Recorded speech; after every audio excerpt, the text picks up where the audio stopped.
آخرش جایزه کریت مشکی جدید معلوم شد. فکر کنم همتون در جریانید. کریت مشکی رنگ تغییر پیدا کرده و خود اکتیویژن اعلام رسمی کرده که چه گانهایی در این کریت است.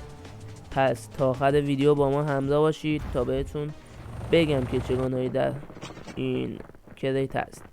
چطورید بچه؟ من یاسین هستم، اومدیم با ویدیو جدید. یه سری اخبار جدید براتون آوردم که براتون ببینید.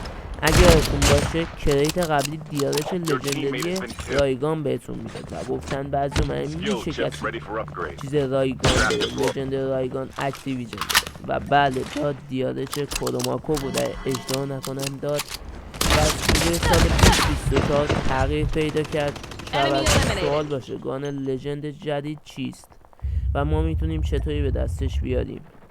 یه سری اخبار هست که من بعضیاشو از احمد لژند و بعضیاشو از یوتیوبرهای خارجی برداشتم. بچه ها اخبار تکمیل شده است و واقعی و فقط ازتون لایک ویدیو و ساب میخوام. دمتون گرم، ممنون که ازم حمایت میکنید و امیدوارم فردا دادگاه احمد لژند به نفعش رأی صادر شه. واقعا چون یه یوتیوبر پاکه و همیشه کاراش هم عالی بوده و همیشه هم مردمی بوده. بعد بچه براتون ترجمه کریتو گذاشتم که میتونید بخونید. آقا من براش چیزتون رو میگم دیگه، خلاصه شدهش رو میگم.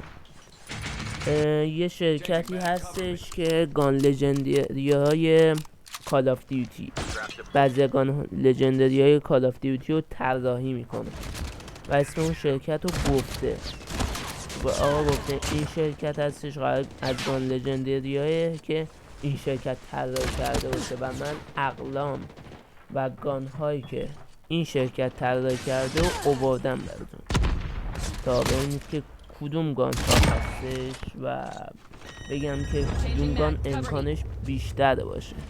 ولی قبلا اون برم برای کسایی که بلد نیستن یه توضیح کلی بدم سر کریت، یه توضیح کلی بگم سر کریت که بعدش الان عکسش هم اینجا میذارم که چطوری دیارشه. اگه تا الان نگرفتین دیارش رو بگیرید. اگه سیزنهای قبل فعال بودین یعنی برای 2023 دیگه، الان عکسش هم میذارم و براتون توضیح میدم برای کسایی که بلد نیستن. خب اینجا قسمت رنگ رو میزنید، بعد اونجا بالا سمت راست یه زرده میزنید و وسط کریت سیاه رنگ و اینجا میگه آقا میتونید 6 بار لژند کنید و هر بار که یه بتل یا مولتیتون لژند کنید یه دونه از همونا بهتون میدادید. من 5 تا داشتم که تو 3 سیزن به دست آوردم که هم مولتیمون لژند کردم هم بتل هم. اول اینجا توضیح بدم بعد باز درباره اون توضیح بدم. اینجا هم از این بلوم این بلک میتونید گل هاتون رو بگیرید و باز دیارش لژندری رو اگر 2023 فعال بودید و کاپتون رو لژند کردید میتونید دیارش رو بگیرید و اگر هم که فعال نبودید حداقل بچسبید به بازی کاپتون رو لژند کنید که بتونید یه گان لژندری خوب بگیرید. اکتیویژن بالاخره کسایی که تا الان فول تا الان نزدن خیلی همین گان لژندری هم برشون میتونه غنیمت باشه. و درباره اون کریت هم که داشتم میگفتم میتونید یا 3 بار تو 6 سیزن 3 بار بتلتون رو لژند کنید، 3 بار مولتیتون، یا میتونید تا سیزن 6 از سیزن 1 تا سیزن 6 فقط بتلتون لژند کنید یا مولتیتون. این هم از توضیح که ازم 3 بار مولتیتون لژند کنید 3 بار هم بتل راحتم. دیدیم الان سیزن 4 بود یا سیزن 3 و 5 تا از اونها به دست آوردم و هنوز تا سیزن 6 هم مونده. ولی اگه به دستم بیارید تا سیزن 6 نمیتونید بگیرید و اون جعبه باز نمیشه. فکر نکنید الان مثلا دیگه 6 تا گرفتیم میتونید اون جعبه رو بگیرید و گان لژندری رو بگیرید. و زودتر بریم سراغ گانا و عکس گانا رو الان براتون میذارم. اولین گان تایپ 25 که خیلی گان لژندری خوشگلیه و بریم سراغ دومین گان.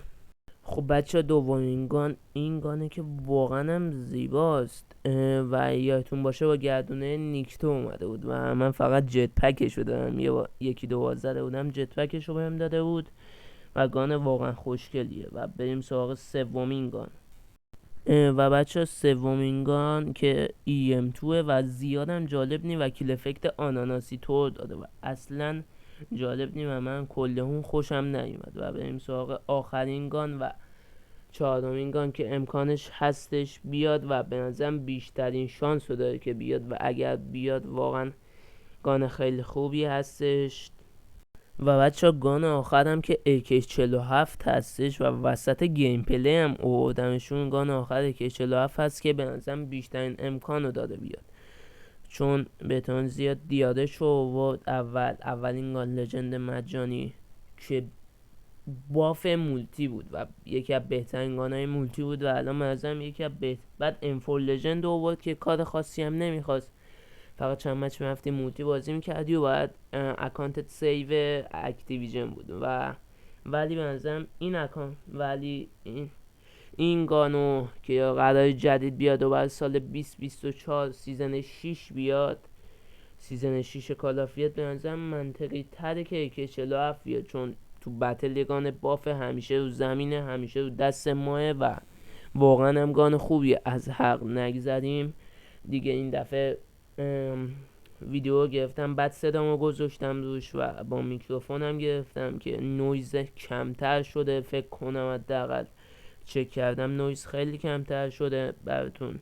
کیفیت هم امیدوارم تو یوتیوب میذارم بهتر باشه، چون اینجا عالیه ولی خب تو یوتیوب میذارم کیفیت ویدیو میاد. و میخوام الان یه عکسم بذارم که دلیل بیارم که چرا میگم آقا این گانا قراره بیادش و این عکسم ببینید که ببینید حرفم الکی نیستش. خب بچه ها اینم برای تایید حرفم بخونید ببینید که میگه این شرکت این گانا فقط درست کرده که همه عکساشونو بهتون نشون دادم و خود گارنا هم گذاشته، کال آف گارنا، و اینجا چه شاتی خورد که تا اینجا ویدیو بودیم بچه ها. و لطفا کامنت بذارید، لایک کنید، سابسکرایب کنید و امیدوارم که احد لجند دادگاهش به نفع احد لجند آخر ساده شه. بازم گفتم اول ویدیو گفتم بازم میگم چون واقعا یوتیوبر خیلی خوبی هستش و بیشتر عکس‌ها از اون برداشتم و یکم هم اخبار بود که یوتیوبر خارجی برداشتم. و خدافظ. لایک، ساب، کامنت یادتون نره.